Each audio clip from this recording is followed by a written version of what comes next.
বাবার কাছ থেকে 2 টাকা নিয়ে দোকানে খাবার কিনতে গিয়ে নিখোঁজ হয়েছিল নর্থ কাজীপাড়ার 5ম শ্রেণীর ছাত্র। রবিবার বিকেল থেকে ওই বালক নিখোঁজ ছিল। বৃহস্পতিবার বিকেলে তার পচা গলা ঝুলন্ত দেহ উদ্ধার হলো। ঘটনাটি ঘটেছে বারাসাত থানার নর্থ কাজীপাড়া এলাকায়। আত্মীয় পরিচিতদের বাড়ি খোঁজ করে না পাওয়ায় নিখোঁজ বালকের পরিবার বারাসাত থানা ও রেল পুলিশের কাছে নিখোঁজ ডায়েরি করে। পুলিশ ও পরিবার সূত্রে জানা গিয়েছে ওই বালকের নাম ফারদিন নবী, বয়স 11 বছর। বৃহস্পতিবার পাশের বাড়ির শৌচালয় থেকে ফারদিনের ঝুলন্ত দেহ উদ্ধার হয়। দুর্গন্ধ পেয়ে পুলিশকে খবর দিলে পুলিশ পচা গলা দেহ উদ্ধার করে। ঘটনাস্থলে বিশাল পুলিশ ও কেন্দ্রীয় বাহিনী পৌঁছায়। ঘটনাকে কেন্দ্র করে বারাসাত পুরসভার 17 নম্বর ওয়ার্ডে চাঞ্চল্য ছড়িয়েছে। ঘটনায় পুলিশের বিরুদ্ধে গাফিলতির অভিযোগ তুলে বাসিন্দারা যশোর রোডে অবরোধ শুরু করে। বন্ধু যার যে বিপদ হয় আমি রাত বিরাত শুনি। আমরা আমার মনে হচ্ছে এখন আমি যেটা ভাবছি যে পেছনের বাড়ি বন্ধ একটা বুড়ি থাকে, ওই বুড়ি কিছু করেছে আমার বাচ্চাকে। আমার মনে হচ্ছে কেন ওই সারা সিসিটিভি ফুটেজ আমরা চেক করেছি, কোথাও আমার বাচ্চাকে দেখা যায়নি। তাহলে আমার বাচ্চা এইখানে কি করে এলো? 5 লোককে তাহলে ওইখানে দিয়ে গেছে, এটা আমি আমার অনুমান। ওর বাড়িতে নাকি ভাড়া আছে, কে ভাড়া আছে কি বৃত্তান্ত আমরা তো জানি না। আমাদের মাথা খারাপ। আমরা ওই যখন লাস্ট আমার 6:15 আমার বাচ্চার সঙ্গে আমি দেখেছি, তারপর থেকে একভাবে আমরা আপনারা তো আগে এখন তো মনে হচ্ছে আপনারা বলছেন পাচ্ছি না তো। হ্যাঁ পাচ্ছি না তো, অবশ্যই করবো। আমরা শাস্তি চাই। আমরা আজকে পর্যন্ত আমি পেছনের বাড়ি পুরো সমগ্র পাড়া আপনারা খুঁজে কে আমরা যাই না, কেউ আমাদের শত্রু না, সবাই আমাদের ভালো, সবাই। কোনো শত্রু নেই। আমি তো ওইটাই স্যাররা বারবার বলছে আপনার শত্রু আছে। আমরা তো কারোর কোনো ক্ষতি করিনি, কেউ সবাই বলছে। আমরা বলছি না আমাদের পাড়ার শত্রু নেই, সবাই আমাদের সঙ্গে সমানভাবে হেল্প করছে। তাহলে কি হবে? এই এখন আমার সব থেকে বড় টার্গেট এই পেছনের বাড়ি বোম্বেলি। ও তো আমাদের নতুন বাড়ি কিনেছে, ওর বাড়িতে নাকি ভাড়াটেও আছে। এবার আমরা তো জানি না, এখন উনি কেমন না কেমন। পুলিশ তদন্ত করে উপযুক্ত দোষীদের শাস্তি দিকে।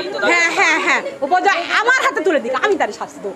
আমি অতনু স্যার আমাকে বললে, দেখেন ম্যাডাম আপনার চিন্তা করতে হবে না, আমরা আপনার বাচ্চা যখন এখানে পাইনি তাহলে আপনার বাচ্চা কোনো ক্ষতি হয়নি, যেখান থেকেও আপনার বাচ্চা আমরা খুঁজে আনবো।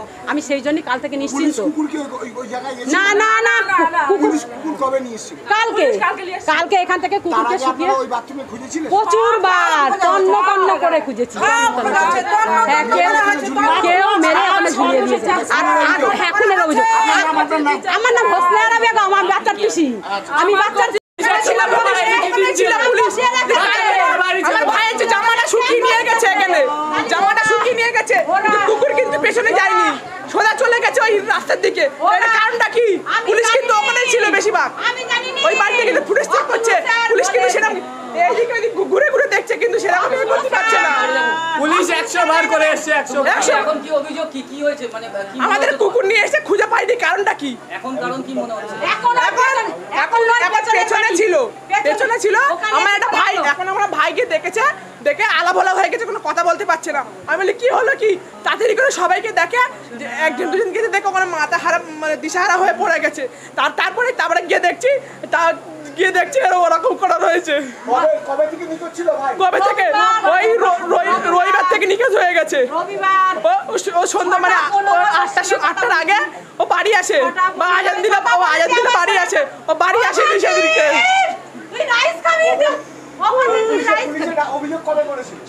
সেদিনকে রাত্রিবেলা করা হয়েছে।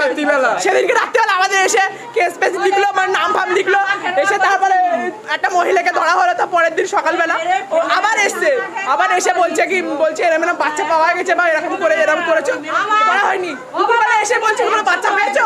আমরা সন্দেহজনক ভাবে আমরা ধরেছি ওই বাচ্চাটাকে, ওই মহিলাকে আমরা ধরেছি, ধরে থানায় দিয়েছি। ও এখানে শিকার হয়েছে, পয়সার লোভে শিকার হয়েছে। যে আমি আমার ভাই বলছি যে আমার ভাইরে নাক চেপে বলে কলার মধ্যে কি ওষুধ না কি দিয়ে খাইয়ে নিয়ে গেছে ওখানে, বলে তারপরে বলছে কি থানায় গেছে, থানায় গিয়ে মারধর মানে প্রেশার দিচ্ছে। বলে আমি জানিনি, বলে যে আমার বলে আমার জুলুমের চোটে যে আমি বলে ফেলেছি।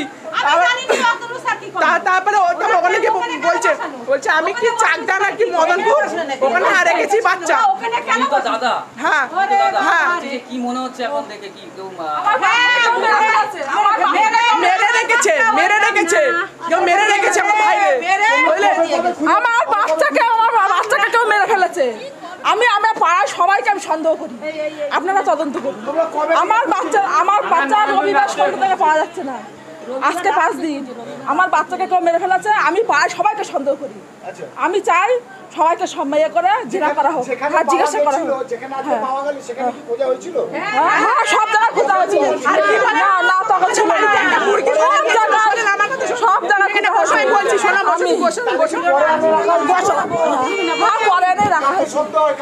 আমি পাড়ার সবাইকে সন্দেহ করি, আমার বাচ্চাকে মেরে ফেলেছে, আমার বাচ্চার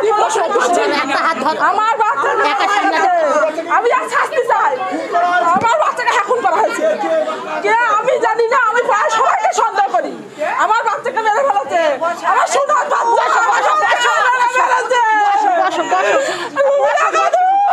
উত্তর 24 পরগনা বারাসাত থেকে রাজু দাসের সাথে নিশিত দাসের রিপোর্ট, TV20 বাংলা।